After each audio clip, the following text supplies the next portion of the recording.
Kagulat World, buong Pilipinas at ang tennis world ang nagtatrend nang lumabas ang schedule ni Alexandra Alex Ala sa Guangzhou Open. Isang doubles round of 16 kasama si Nadia Kichenok at isang singles round of 32 sa parehong araw. Malinaw na naka-line up ang batang reyna ng Pinoy tennis na magpakita ng tapang at tibay sa dalawang harapin sa loob ng ilang oras. Sa doubles, magtatapat sila ng Emily Appleton at Chen Huitang, isang combative pair na hindi basta-basta papatulan. Ayon sa schedule, nakatakda ang doubles showdown ng Iela Kichenok sa umaga, isang mabilis na wake-up call para sa parehong chemistry testing at tactical grit. Kung mananatili ang focus at ma-plug agad ang ritmo, pwedeng maging malaking bintana ito para ipakita ni Alex na hindi lang siya singles threat, kundi seryosong doubles contender din. Pagkahapon naman, pabalik siya sa center court para sa singles match kontra Claire Liu. Isang opponent na may Grand Slam at WTA experience at hindi rin madali talunin. Ang challenge, recovery, energy management at mental reset matapos ang doubles grind. Kung maayos ang game plan ni Alex at mapangalaga ng kanyang legs, may malaking posibilidad na i-extend niya ang momentum at ipakita ang malakas na finishing instincts na naging dahilan ng kanyang pag-akyat sa ranggo nitong taon. Hindi lang ito simpleng schedule shift, simbolo ito ng momentum. Kasabay ng Guangzhou campaign, hawak ni Alex ang career best ranking na sumasailalim sa upward trajectory. Marami ang tumitingin sa kanya bilang isang rising elite na pwedeng pumutok papasok sa top 50 sa susunod na pickup. Ang kanyang kombinasyon ng fight, footwork at clutch mentality ang dahilan kung bakit sinalubong siya ng malaki sa international stage. Cliffhanger para sa sambayanan. Makakayanin ba ni Alex ang dalawang matitinding laban sa isang araw at mag-uwi ng panalo sa isa o pareho? Sa bilis ng kanyang pagangat at sa tapang na ipinapakita niya tuwing nasa court, isang bagay lang ang tiyak. Kung mananalo man o matatalo, muli niyang ginugulat ang mundo. Muli nang ipinakita ni Alexandra Alex Ala na hindi siya basta-basta dahilan ng buzz. Siya ang mismong siyang driving force sa tennis world. At ngayon ay nakapila ng isang napakalaking challenge. Dalawang laban sa isang araw sa Guangzhou Open sa China sa parehong singles at doubles draws. Ang schedule nito ay sasalubungin ng buong Pilipinas, ng tennis fans sa Asia at ng mga tagamasid sa buong mundo. Sa doubles side, makasama niya ang veteranang Ukrainian na si Nadia Kichenok, isang strategic partnership na may kasamang veteran savvy at rising star energy. Sa round of 16, lalabanan nila ang tandang Emily Appleton at Chen Huitang sa isang match na magsisilbing testing ground para sa chemistry at mental toughness ni Alex. Kasunod nito, sa hapon naman ay haharap si Alex sa isang round of 32 singles clash laban sa qualifier. Isang pagkakataon para ipakita niya kung gaano nakalayo ang kanyang pagangat. Ang sitwasyong ito, dalawang laban sa loob ng isang araw, ay bihira sa WTA level at nagpakita ng seryosong momentum ni Alex. Hindi lang ito basta entry sa turno. Ito ay statement. Here I am, and I'm ready for everything.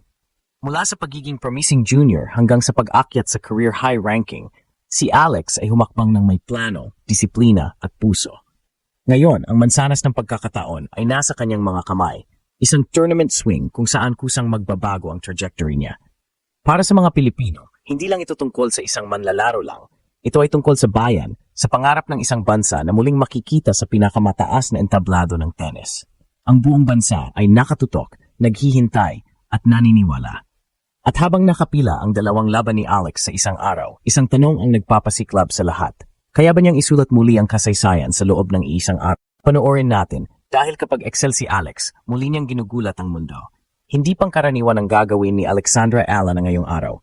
Dalawang laban, magkaibang format, magkaibang laban sa loob ng isang araw. Pero kung may isang atleta na kayang din ng ganung pressure na may ngiti sa mukha, si Alex iyon. Sa umaga, haharap siya sa doubles round of 16 kasama ang veteranang Ukrainian na si Nadia Kichenok, isang player na may 11 career WTA doubles titles. Isang matalinong kombinasyon ang tandem nila.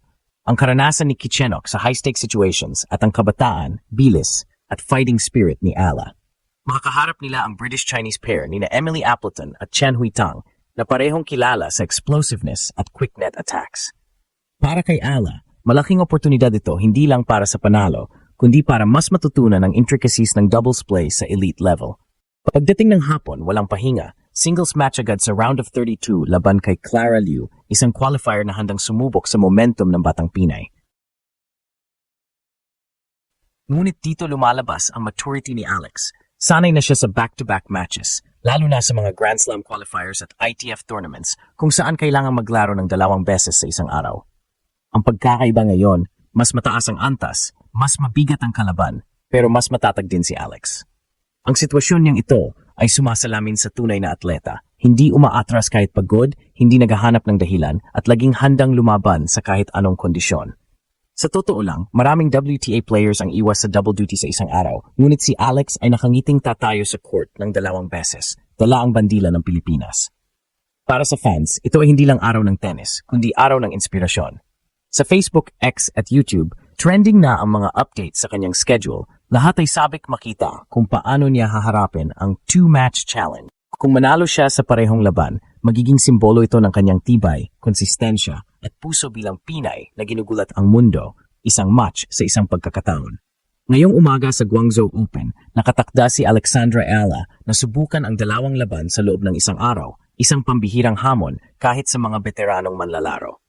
Sa doubles round of 16, makakasama niya ang veteranang Ukrainian na si Nadia Kichenok, isang kombinasyon ng kabataan at karanasan na haharap sa tadangan na Emily Appleton at Qian Huitang. Ayon sa ulat, ito ang comeback ni Alex sa doubles matapos ang ilang buwan ng focus sa singles lamang. Sa hapon naman, walang pahinga. Sa round of 32 ng singles, haharap si Alex sa isang qualifier bilang ika-4 na seed ng torneo. Ipinapakita ng draw na may mabuting pagkakataon siyang makapasok sa ika-2 linggo ng torneo. Ang sitwasyong ito ay nagsisilbing malaking pagsubok. 2 laro sa isang araw, 2 format, singles at doubles, na nangangailangan ng iba't ibang skills, strategy at mental recovery sa pagitan ng mga set. Para kay Alex, hindi ito simpleng schedule, kundi pagkakataon para ipakita ang kanyang versatility at stamina. Sa doubles, kailangang agad makipag-sync sa partner, mabilis na reflexes sa net, at shared decision-making. Sa singles naman, kanyang lahat ng pressure, sariling ritmo, sariling shots, sariling laban. At ang araw na ito ay test kung kaya niyang pagsabayin ang 2 pananagutan habang nananatiling matatag at focus. Ang halatang diskarte ng coaching team ng Pilipinas ay i-maximize ang momentum ni Alex sa parehong draws. Gamitin ang doubles bilang warm-up at confidence builder bago major singles run. At kung magawang makamit ng Alex ang panalo sa maagang mga laban, dadalhin niya ang impetuso sa deeper rounds na magpapatunay sa kanyang pag-angat. Sa loob ng court at labas nito, ang buong bansa ay nakaabang. Ang mga fans ay hindi lang nanonood ng tennis match, nanonood sila ng isang Pinay na muli ring ginugulat ang mundo. At kapag natapos ang araw na ito, hindi lang puntos ang mabilang, kundi ang bigat ng mensaheng dala, kayang-kayang ng Pinay sa pinakamataas na entablado.